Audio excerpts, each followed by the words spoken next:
Assalamualaikum warahmatullahi wabarakatuh. Perkenalkan kami dari kelompok 9 yang beranggotakan 1. Anggi Dian Utami, 2. Danang Ferdinando, 3. Edi Rahmawati akan mempresentasikan materi Just in Time. Pengertian Just in Time adalah suatu sistem produksi yang dirancang untuk mendapatkan kualitas, menekan biaya, dan mencapai waktu penyerahan seefisien mungkin dengan menghapus seluruh jenis pemborosan yang terdapat dalam proses produksi sehingga perusahaan mampu menyerahkan produknya baik barang maupun jasa sesuai kehendak konsumen tepat waktu. Kelebihan sistem produksi just in time ada 5. Yang pertama, tingkat persediaan atau stok levelnya rendah sehingga menghemat tempat penyimpanan dan biaya-biaya terkait seperti biaya sewa tempat dan biaya asuransi. Yang kedua, bahan-bahan produksi hanya diperoleh saat diperlukan saja, sehingga hanya memerlukan modal kerja yang rendah. Yang ketiga, dengan tingkat persediaannya rendah, kemungkinan terjadinya pemborosan akibat produk yang ketinggalan zaman, lewat kadaluarsa, dan rusak atau usang akan menjadi semakin rendah. Yang keempat, menghindari penemukan produk jadi yang tidak terjual akibat perubahan mendadak dalam permintaan. Terakhir, yang kelima, memerlukan penekanan pada kualitas bahan-bahan produksi yang dipasok oleh supplier sehingga dapat memengaruhi waktu pemeriksaan dan pengerjaan ulang. Selanjutnya, kelemahan sistem produksi just in time ada 4. Pertama, sistem produksi just in time tidak memiliki toleransi terhadap kesalahan sehingga akan sulit untuk melakukan perbaikan ulang pada bahan-bahan produksi ataupun produk jadi yang mengalami kecacatan. Kedua, ketergantungan yang sangat tinggi terhadap pemasok baik dalam kualitas maupun ketepatan pengiriman yang pada umumnya di luar lingkup perusahaan manufakturing yang bersangkutan. Keterlambatan pengiriman oleh satu pemasok akan mengakibatkan terhambatnya semua jadwal produksi yang telah direncanakan. Ketiga, biaya transaksi akan relatif tinggi akibat frekuensi transaksi yang tinggi. Terakhir, perusahaan manufaktur yang bersangkutan akan sulit untuk memenuhi permintaan yang mendadak tinggi karena pada kenyataan tidak ada produk jadi yang lebih. Karakteristik just in time. Yang pertama, perspektif jangka panjang. Sistem just in time membutuhkan fokus jangka panjang untuk pembangunan produksi dan kebutuhan pasokan. Perubahan dalam penawaran produk, spesifikasi bahan baku, dan bahan tingkat produksi harus ditetapkan dan dikoordinasikan dengan pemasok. Yang kedua, pembelian otomatis. Pembelian otomatis mendukung koordinasi yang kuat yang diperlukan agar memastikan aliran bahan yang konsisten dan stabil untuk produksi. Perjanjian dan kontrak dibuat dengan sejumlah pemasok, dan proses pemesanan dan pembelian diotomatiskan berdasarkan perjanjian. Yang ketiga, hubungan yang kuat. Sistem just in time menunjukkan hubungan yang kuat antara pemasok dan produsen. Hubungan yang kuat ini didukung dengan perjanjian dan kontrak dalam jangka panjang. Yang keempat, efisiensi.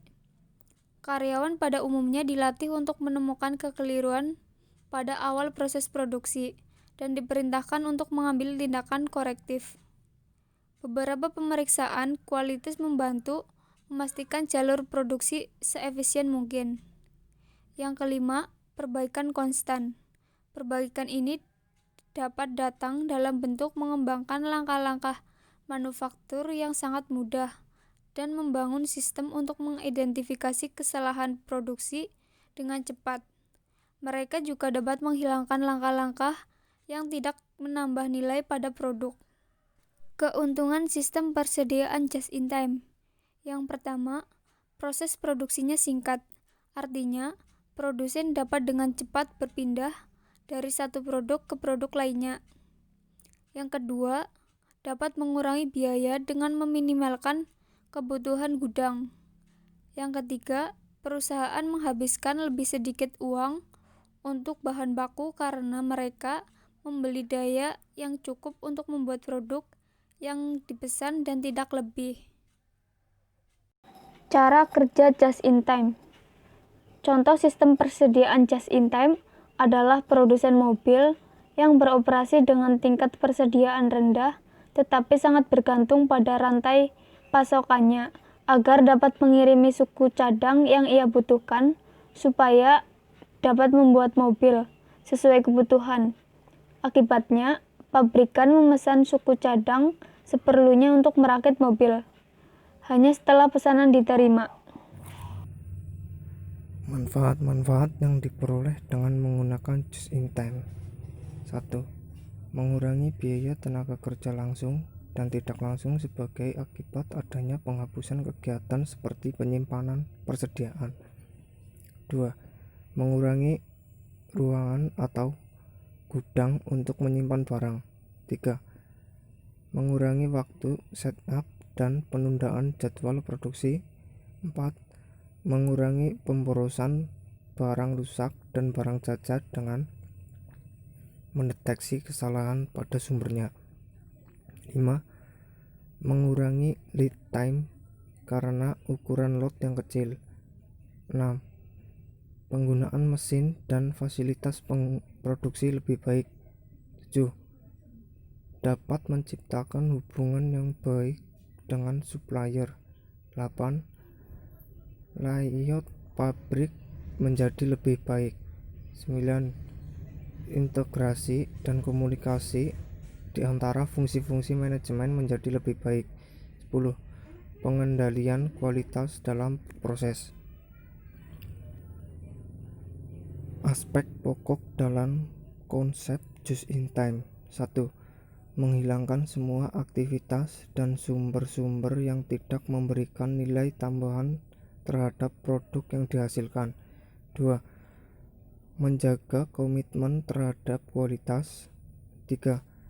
Mendorong perbaikan secara kesinambungan untuk meningkatkan efisiensi. 4. Menyederhanakan aktivitas invisible dan meningkatkan aktivitas visible yang memberikan nilai tambahan. Tujuan utama just in time.